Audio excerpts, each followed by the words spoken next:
아니 그런데 그 당사자인 오세훈 시장하고 박형준 시장이 제일 펄펄 뛰고 있지 않습니까? 12월 3일날 우리 사과해야 된다 이렇게 얘기하고 있잖아요. 네. 아니 그 당사자들은 그렇게 얘기하고 있는데 주변에 있는 사람들이 니들 나가면 우리가 이기니까 이렇게 얘기하는 건 말이 안 되고요. 아까 당심을 강화한다고 하셨잖아요. 네. 터무니없는 소리입니다. 왜냐하면 당심이라는 게 고정불변이 아니에요. 당내에서 강경한 소리를 지르는 한 20% 30%가 있어서 이 사람들의 목소리가 마치 전체의 당심인 것처럼 과잉 대표되고 있고 저는 그게 당심이라는 생각하지 않아요.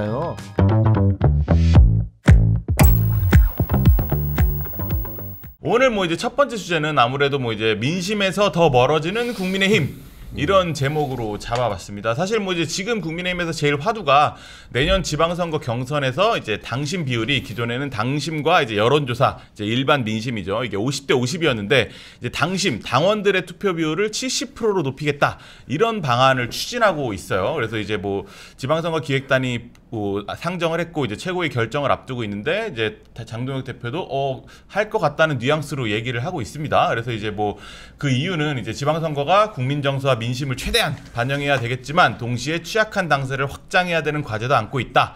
당의 뿌리를 튼튼하게 하는 일이 최대 과제다. 뭐 이제 이런 얘기를 하고 있는데 사실 이제 국민의힘 같은 경우는 최근 중도층 이탈이 되게 두드러지면서 이제 윤호개인과의 절연을 확실하게 못한다는 비판을 받으면서 이제 이런 중도층 이탈의 흐름이 높아지고 지지율도 뭐 20% 초반 한국 갤럽 기준으로 뭐 이제 계속 머물고 있는데 이런 당심 투표를 확대하겠다 이거는 전형적으로 당원들한테만 소구하겠다 이런 전략으로 보이는데 어떻게 평가하십니까? 근데 이런 권한을 누가 누구한테 부여한 거죠? 예를 들면 민주당 같은 경우는 권리당원과 대의원 논란이 있잖아요. 네. 뭐 어쨌든 형식적으로든 투표를 했어요. 네. 그래서 뭐 그 당원들의 여러 가지 의견을 모았다 이런 네. 얘기 하는데 네. 이 결정을 내린 사람은 도대체 누굽니까? 아니 그동안에 오랫동안 계속해왔던 그걸 바꾸려면 뭔가 합리적인 절차가 있고 토론이 있은 다음에 바꾸는 거잖아요. 이거 얘기 들어보니까 기획단에서 그 선거기획단에서 했다고 얘기를 들었어요. 네네. 그리고 뭐 장동혁 대표가 그렇게 얘기했으니까 이 기획단장이 나경원 의원 아닙니까? 맞습니다. 나경원 의원 본인이 출마하려고 서울시장 후보로 준비하고 벌어졌죠? 있다는 분 아닙니까? 네. 아니 자기가 출마 대상자인데 자기가 룰을 바꿔요? 네. 아니, 이런 오해를 받으면 안 되죠. 출마할지 안 할지는 모르겠어요. 네. 하지만 적어도 적절한 절차와 과정을 거쳐야 정당성을 확보를 해야지 거기에 대해서 무슨 그 근거라도 있을 거 아닙니까? 그냥 야 우리가 던지니까 니들 알아서 해. 네. 여기가 무슨 군사정권입니까 우리가? 그러니까 저는 이해가 잘 안. 저도 당원이지 않습니까? 전직 네. 최고위원이에요. 네. 아니 왜 마음대로 자기들 마음대로 바꿔요 이거를? 그리고 이게 당직, 예를 들면 당 대표라든가 당직이라면 그건 또 좀 모르겠어요. 당원들의 의사가 많이 반영돼야 되죠. 네. 근데 이건 지방 자치단체장들은 일반 국민들이 다 투표하시는 거잖아요. 그러니까 네. 어떻게 해서든지 우리가 이기는 후보를 내보내야 되는 거 아닙니까? 네. 그럼 지금 이 얘기는 뭐냐면 야 우리 당 지도부한테 눈치 잘 보이고 우리가 손들어주는 후보 뽑을 거야. 그러니까 당의 민심 뭐 일반 여론이라든가 이런 거 우리는 그거 크게 신경 안 쓸 거야. 라는 식으로 들릴 수 있어요. 그렇게 보일 수 있어요. 굉장히 오만해 보이잖아요. 네. 그러면 이거는 우리들한테 그 선거 승리에 악영향을 미치게 되죠. 그래서 저는 왜 이렇게 하는지는 모르겠어요. 사실 이게 솔직히 말씀드려서 지방선거 같은 경우 현역 국회의원들은 뭐 광역단체장이랑 큰 관계가 없고 사실 이제 뭐 총선이 중요한 사람들이지만 사실 대표는 지방선거 결과에 따라서 거취가 결정될 수 있는 거잖아요. 만약에 이번 지방선거에서 뭐 서울, 부산에서 다 진다 그러면 장동혁 대표도 이제 임기를 채우기 어려울 텐데 현실적으로 이렇게 중도로 가는 게 승리의 길이라는 거 알면서도 왜 이렇게 집토끼를 잡는 이제 우양호 행보를 계속 하는 걸까요? 아니 그 중도 의원 확장을 하는 게 승리의 길이라고 생각하지 않는 거죠. 그러니까 이제 저런 그 의제를 띄우고 네. 저런 의사결정을 하려는 거 아니겠습니까? 요즘 부쩍 이제 국민의힘 내에서 현재 당 지도부를 중심으로 당성이라는 얘기가 나와요. 네, 당에 대한 충성심. 예, 근데 우리가 그 지난 전당대회를 한번 돌이켜 생각해 보면 윤호개인 주장에 가까운 김문수, 장동혁 두 후보의 표를 합산하면 70%가 넘었어요. 네. 그러니까 지금 국민의힘의 그 책임당원이라고 부르죠. 국민의힘은 네. 그 중에 이제 적극적으로 투표에 참여하는 그런 당원층의 의견 분포는 이른바 이제 뭐 윤호개인 세력이라고 할 수 있는 이제 그런 주장과 굉장히 유사한 거예요. 그 이외에 그 국민의힘 지난 전당대회 투표율이 제가 알기로 45%가 안 됐던 걸로 알고 네. 있습니다. 오히려 좀 합리적 보수를 지향하는 당원들은 염증을 느끼거나 투표를 안 하거나 네. 오히려 이제 좀 무관심해진 이런 상황인 거죠. 이 구조에서 결국 당원 투표의 비율을 공직 후보 선출해서 높이면 높일수록 현재 지도부나 이런 사람들한테 유리한 거예요.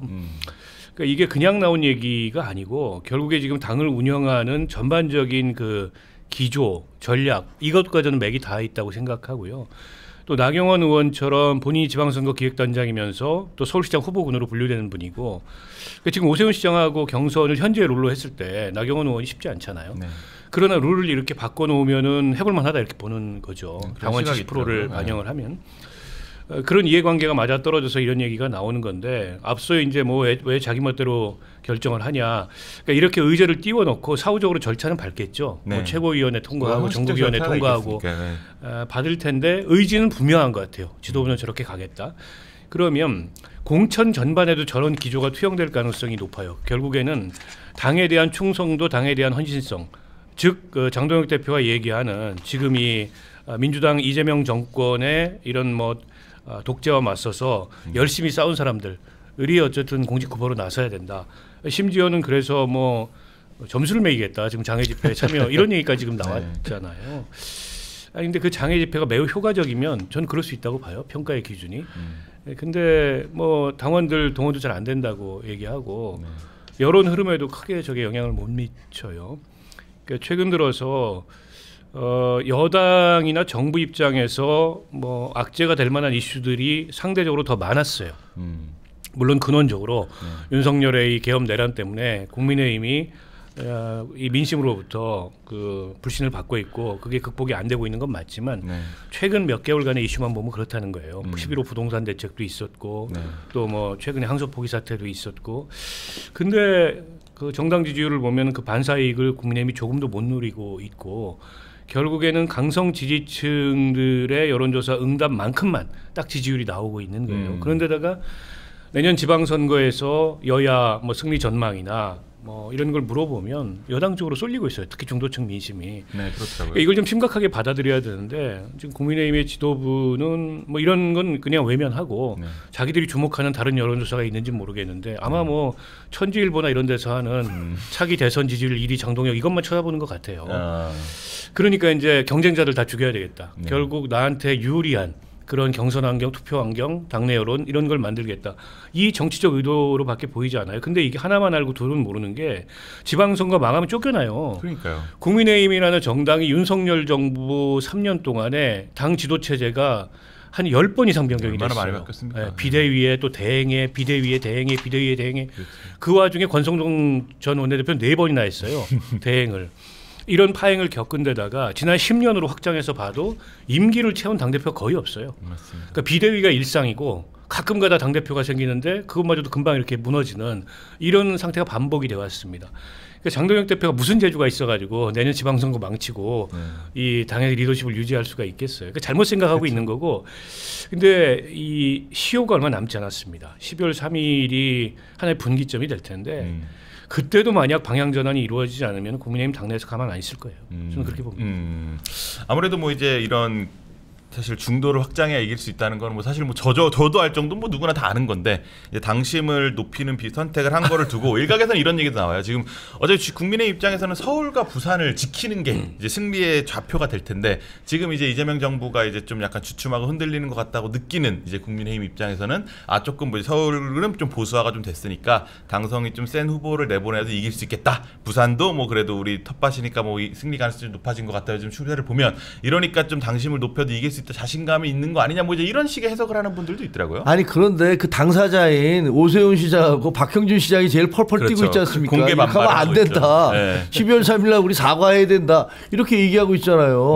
아니 그 당사자들은 그렇게 얘기하고 있는데 주변에 있는 사람들이 야 뭐 니들 나가면 우리가 이기니까 이렇게 얘기하는 건 말이 안 되고요. 아까 당심을 강화한다고 하셨잖아요. 터무니없는 소리입니다. 왜냐하면 당심이라는 게 고정불변이 아니에요. 불과 1년 전에 한동훈 대표가 63%의 압도적 지지로 당대표가 됐어요. 그리고 그 다음에 장동혁 대표가 그 두 번 결선까지 가서 그 당대표가 된 거예요.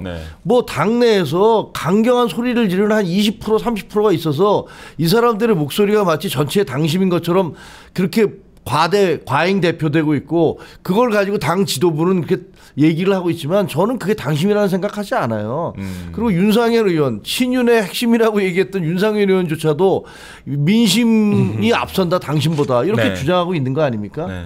이 주장이 지금 현재 5대 5에서 7대 3으로 바꾼 게 말이 안 되는 이유는 아까 지금 당심이라는 게 전혀 그 고정불변이 아니라는 그 하나가 있고 그다음에 많은 사람들이 반대하고 있어요. 오늘 아침에 보니까 김재원 최고위원조차도 어디 방송에 나와서 이건 좀 문제가 있다 이렇게 얘기를 하고 있고 서울시장, 부산시장 그리고 아까 얘기했던 주광덕 무슨 남양주시장이라든가 부산 뭐 구청장이라든가 이런 분들이 이렇게 당 지도부가 얘기한 걸 대놓고 반박하는 건 정말 어려운 얘기거든요. 그렇죠. 진짜 말이 안 되니까 그런 얘기를 하는 거예요. 그런 부분이 있고 그 조지현 대변인이 얘기하기를 이렇게 하는 것이 당의 뿌리를 튼튼하게 한다. 당의 뿌리가 뭔가요? 아니 승리하는 정당이 되는 게 당의 뿌리를 튼튼하게 하는 겁니다. 아니, 이런 식으로 해서 선거에서 패배하면 네. 뿌리 뽑히는 거 아닙니까? 그러니까 논리적으로도 말이 안 돼요. 네. 튼튼한 정당을 만들어야 되는데 당의 뿌리를 튼튼하게 만드는 게 여론과 동떨어진 당심으로만 밀고 가겠다라고 네. 얘기하는 것들이 과연 이게 당을 튼튼하게 하는 거냐? 이게 진짜 당심이냐? 그리고 왜 많은 사람들이 반발하는데 당사자 어떻게 보면 본인이 이해관계 당사자인 사람이 주도해서 이걸 만들어내느냐 처음부터 끝까지 모두가 다 엉망진창이다. 그래서 이거 문제가 있다 이렇게 생각합니다. 이렇게 얘기하면 또 저한테 무슨 뭐 내부 총질한다, 비인증 패널다운 말씀이네요. 비인증 채널 뭐 내부 총질한다 하지만 잘못된 건 잘못된 거죠. 그런 얘기도 못 합니까?